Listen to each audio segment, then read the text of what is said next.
सभ्यता या घोर असभ्यता, कंक्लूडिंग रिमार्क्स डॉक्टर अंबेडकर के लेख का। दोस्तों, रतनलाल बोल रहा हूं। काम की बात में आप सबका स्वागत है और पेश है अंबेडकर नामा। 3 बड़े बड़े एपिसोड्स हमने बनाए हैं। जो उनका लेख है डॉक्टर अंबेडकर का, सिविलाइजेशन या फेलिनी, सभ्यता या घोर सभ्यता, ये आखिरी पोर्शन है उस पूरे लेख का।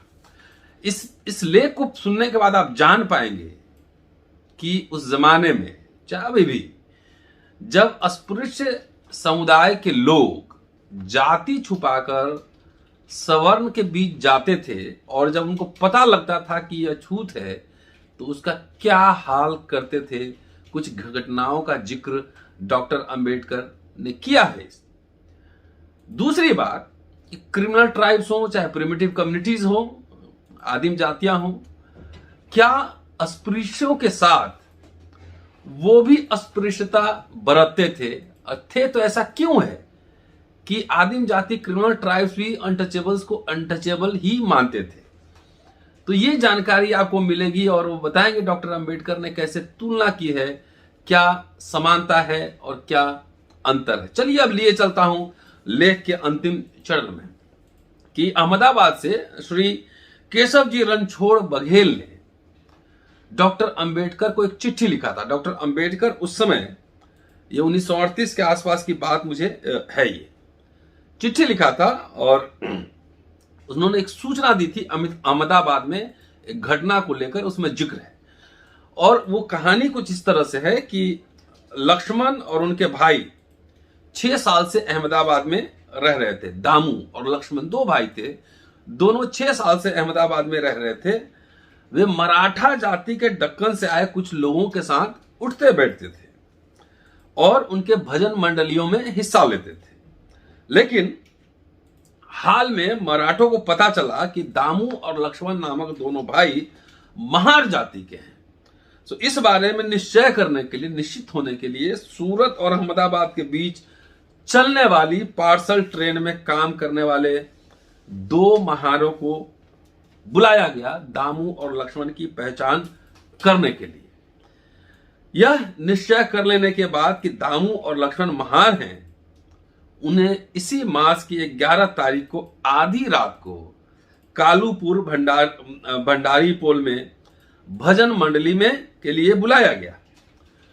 जब पूछा गया उनसे कि वो किस जाति के हैं तो उन्होंने उत्तर दिया कि वे सोमवंशी हैं।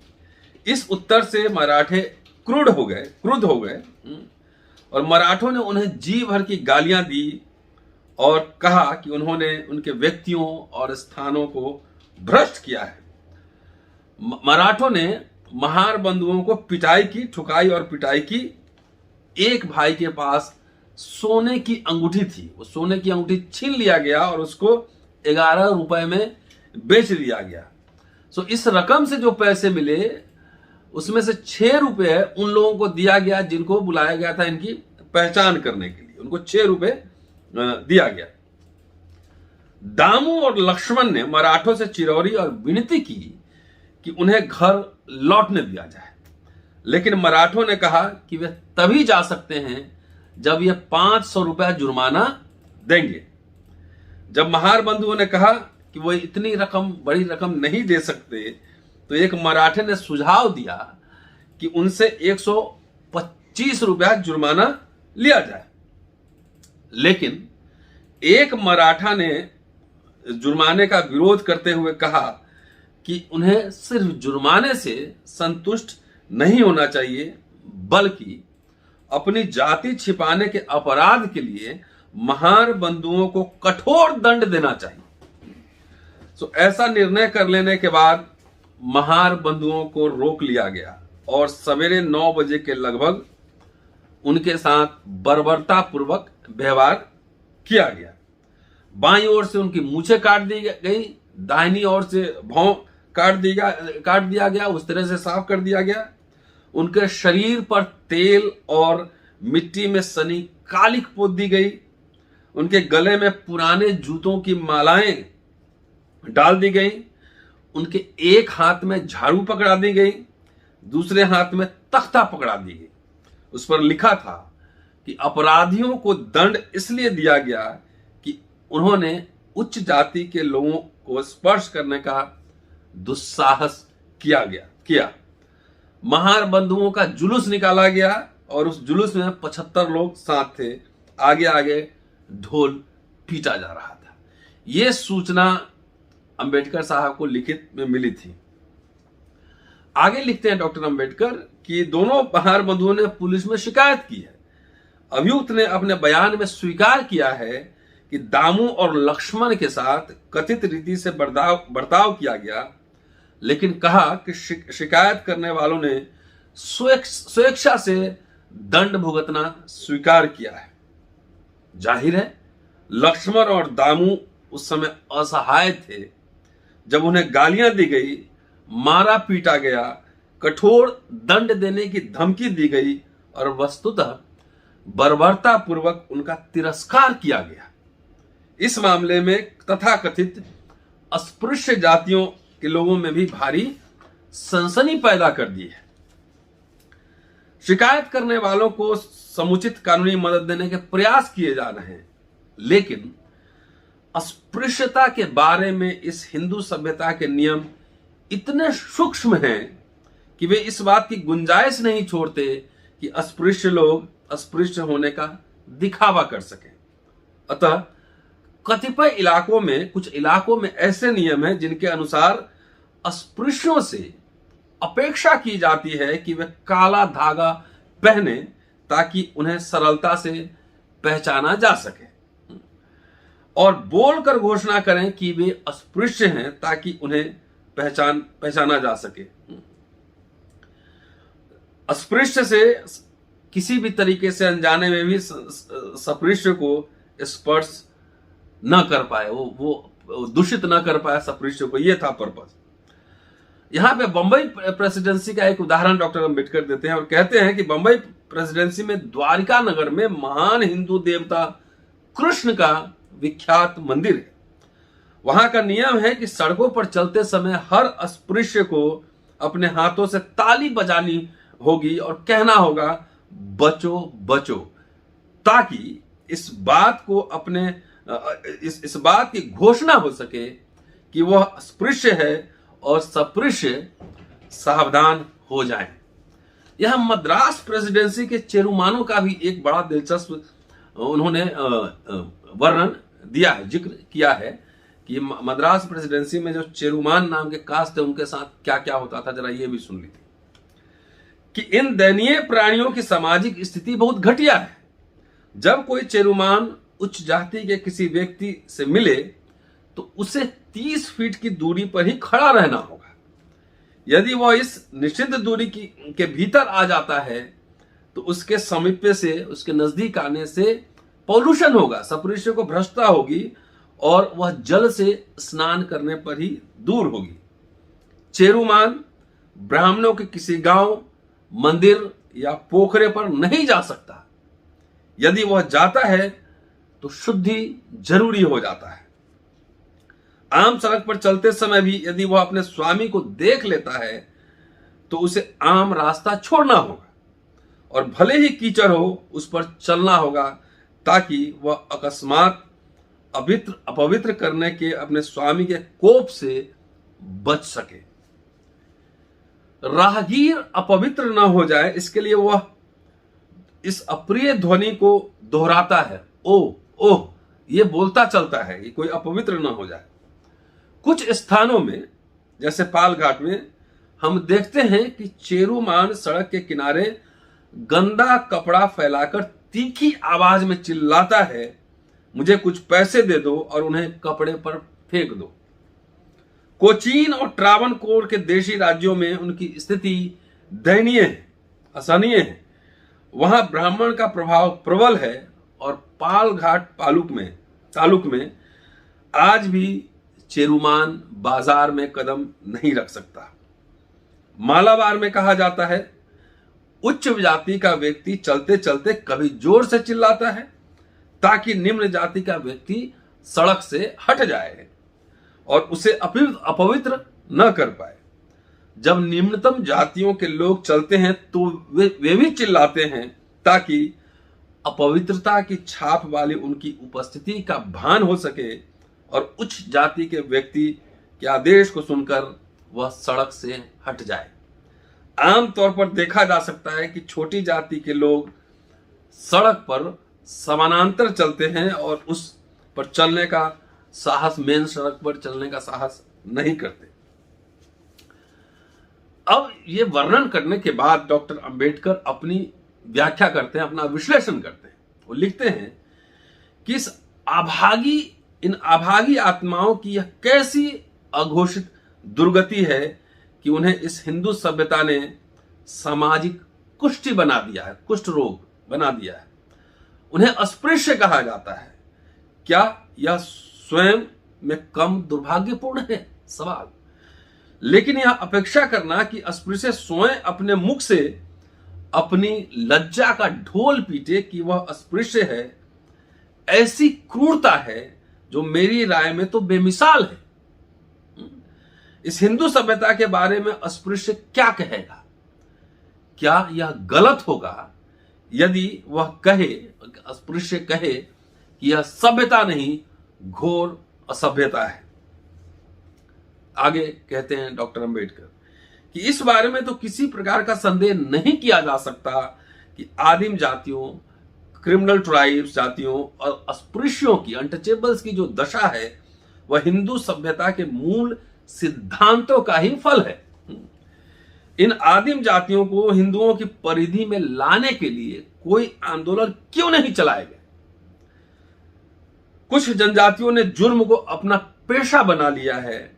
अस्पृश्यों जैसे कतिपय वर्गों को मानव संसर्ग के अयोग्य क्यों ठहराया गया है? इन प्रश्नों में से हर एक का उत्तर हिंदू सभ्यता के किसी न किसी मूल सिद्धांत से जुड़ा हुआ है। पहला प्रश्न का उत्तर यह है कि वर्ण व्यवस्था हिंदू धर्म को मिशनरी धर्म बनने से रोकती है और वर्ण जाति हिंदू सभ्यता का मूल अंग है। दूसरे प्रश्न का उत्तर है कि चातुर्वर्ण उन अवसरों पर अंकुश लगाता है जो व्यक्ति सम्मानजनक जीवन जीने के लिए प्राप्त कर सकता है। समूचे ज्ञान और ज्ञानार्जन पर ब्राह्मणों का एकाधिकार है और सभी सामरिक सेवाओं पर क्षत्रियों का एकाधिकार है। व्यापार पर वैश्यों का एकाधिकार है। शूद्रों के भाग्य में है केवल दास कर्म। व्यापार केवल वैश्य ही कर सकते हैं, शूद्रों के भाग्य में सिर्फ दास कर्म है। और जो इस वर्ण व्यवस्था के बाहर है यानी अस्पृश्य, उनके लिए कुछ भी सम्मानजनक कर्म शेष नहीं है। अतः उन्हें विवश होकर अपना पेट भरने के लिए जुर्म का धंधा और अपमानजनक तरीके अपनाना पड़ता है। यह है चातुर वर्ण व्यवस्था का परिणाम और यह है चातुर वर्ण व्यवस्था का दुष्परिणाम, और चातुर वर्ण हिंदू सभ्यता का मूलाधार है। तीसरे प्रश्न का उत्तर है कि अस्पृश्यता स्मृतियों में वर्णित हिंदू कानून का अंग है और स्मृतियां हिंदू सभ्यता का मूल आधार है। कंक्लूड करते हुए आगे बढ़ते हैं डॉक्टर अंबेडकर और कहते हैं, यह सच है कि जहां तक अतीत का संबंध है, भारत के 7,95,00,000 लोगों की इन 3 श्रेणियों के लिए अधोगति की दशा, उनकी जो स्थिति है वो तकरीबन एक सी रही है। लेकिन यह नहीं कहा जा सकता कि उनकी भावी नियति भी उनके लिए एक समान होगी। उसका कारण है कि भले ही उनकी दशा प्रत्यक्षतः समान दिख पड़े, पर उसकी स्थिति अनिवार्यतः भिन्न है।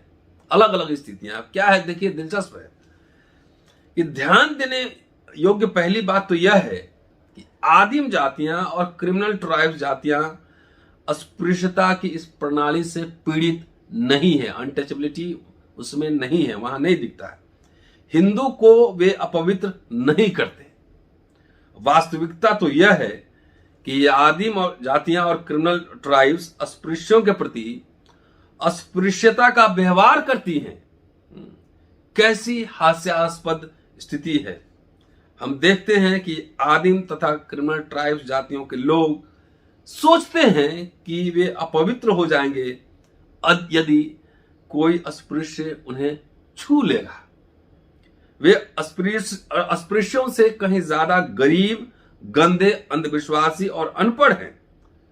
फिर भी वे इस बात पर गर्व करते हैं कि वे सामाजिक दृष्टि से अस्पृश्यों से ऊंचे हैं। निश्चय ही यह छूत के उस रोग का प्रभाव है जो उन्हें हिंदुओं के संसर्ग से, उनके वजह से लगा है। लेकिन ध्यान देने योग्य बात यह है कि हिंदू उन्हें अस्पृश्य नहीं मानता।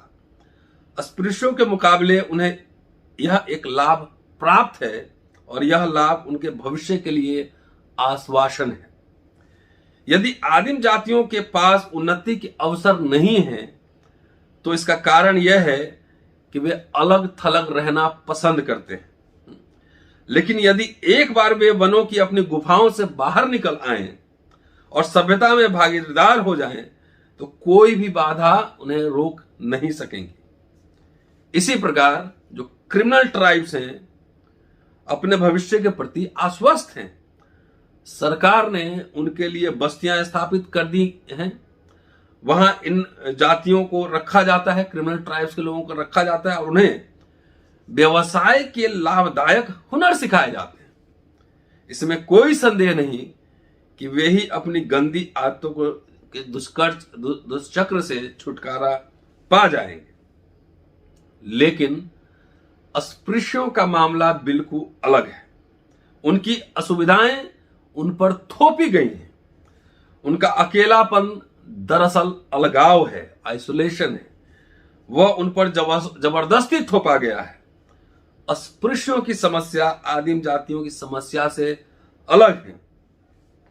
जहां आदिम जातियों की दशा में समस्या का कारण भौगोलिक अलगाव है और वे बेहतरी के अवसरों का लाभ नहीं उठाना चाहते हैं, वहीं अस्पृश्यों की दशा में समस्या का कारण है कि उन्हें वास्तव में अवसरों से वंचित किया जा रहा है। आगे, अस्पृश्यों के उद्धार की कोई अधिक आशा नहीं दिख पड़ती। बहरहाल आदिम जातियों के उद्धार के मुकाबले उनका उद्धार अधिक कष्टपूर्ण और दुष्कर है। गुलामों की समस्या है कि उन्हें राजनीतिक या आर्थिक अधिकार नहीं दिए जाते। गुलामों की समस्या है कि उन्हें आर्थिक और राजनीतिक अधिकार नहीं दिए जाते। यदि अस्पृश्यों की समस्या उन्हें राजनीतिक और आर्थिक अधिकारों से वंचित किए जाने की है तो उसे कानूनी तथा संवैधानिक उपायों से हल किया जा सकता है। उन्हें राजनीतिक तथा आर्थिक अधिकारों से वंचित किया गया है, उसका कारण है हिंदुओं की सामाजिक मनोवृत्ति। अस्पृश्यों की समस्या का सीधा संबंध हिंदुओं के सामाजिक व्यवहार से है, सोशल बिहेवियर से। अस्पृश्यता तभी मिटेगी जब हिंदू अपनी मनोवृत्ति बदलेंगे। समस्या यह है कि वह कौन सा तरीका है जिससे हिंदू अपने जीवन शैली को भुला दें। यह कोई छोटी मोटी समस्या नहीं है। यह कोई समूचा राष्ट्र अपनी बंधी बधाई जीवन शैली का त्याग कर दे। जीवन शैली के अलावा जिस शैली के आदि हिंदू हैं, जिस शैली के हैबिचुअल हैं, वह ऐसा है जिसे उनका धर्म प्रमाणित करता है। जो भी हो, वे ऐसा ही सोचते हैं। उनकी जीवन शैली को बदलना उनके धर्म को बदलने जैसा है। यह कैसे हो सकता है? केवल तभी जब यह अनुभव किया जाए कि अस्पृश्यों की त्रासदी ही हिंदुओं का अपराध है। अस्पृश्यों की त्रासदी ही हिंदुओं का अपराध है। हिंदुओं की धार्मिक मनोवृत्ति में इस क्रांति के लिए अस्पृश्यों को कितना इंतजार करना पड़ेगा? इसका उत्तर तो वही दे सकता है, वही दे जो भविष्यवाणी करने की योग्यता रखते हैं।